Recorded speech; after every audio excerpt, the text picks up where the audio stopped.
तुम्हाला संत एकनाथ महाराजांचा तो प्रसिद्ध अभंग माहीत आहे का? लोक पहावया जात बौद्धरूपी पंढरीनाथ. होय, तुम्ही बरोबर ऐकलं. फक्त संत एकनाथच नाही, तर जगद्गुरु संत तुकाराम महाराज सुद्धा. ते आपल्या अभंगामध्ये विठ्ठलाला थेट बौद्ध म्हणून संबोधतात.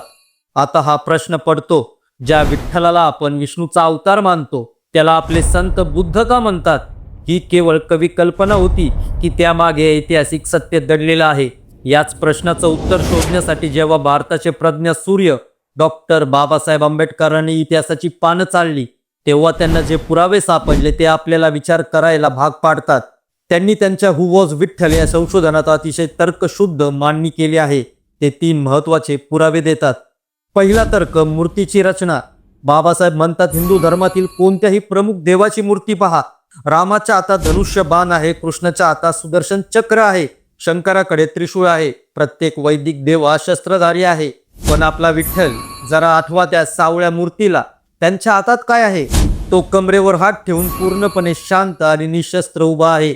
बाबासाहेबांचा रोख हा स्पष्ट होता. भारताच्या इतिहासात अशी शस्त्रहीन आणि शांत मूर्ती फक्त एकाच महापुरुषाची आहे, आणि ती म्हणजे तथागत गौतम बुद्धांची.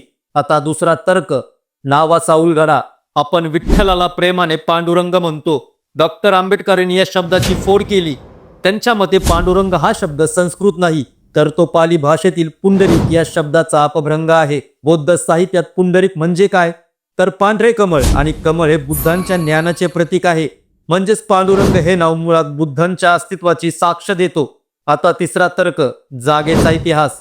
बाबासाहेबांचा आणि अनेक इतिहासकारांचा असं ठाम मत आहे की पंढरपूर हे प्राचीन काळी एक मोठं बुद्ध केंद्र म्हणजे महाविहार होतं. तिथे बुद्धांची पूजाही होत असत. पण जसा जसा काळ बदलला तसं तसं त्यांचं रूपांतर मंदिरात झालं.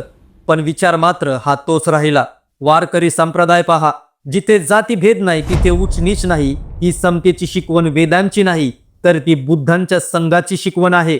आणि म्हणूनच संत एकनाथ विठ्ठलाला बौद्ध म्हणतात. ते आपल्याला आपल्याच विसरलेल्या इतिहासाची आठवण करून देत असतात. आज आपण नावावरून वाद घालू शकतो, पण विठ्ठल असो किंवा बौद्ध, ती मूर्ती आजही तिथेच उभी आहे, कमरेवर हात ठेवून शांततेचा आणि समतेचा संदेश देण्यासाठी. आता निर्णय हा तुमचा आहे. तुम्हाला त्या विटेवर कोण दिसतंय?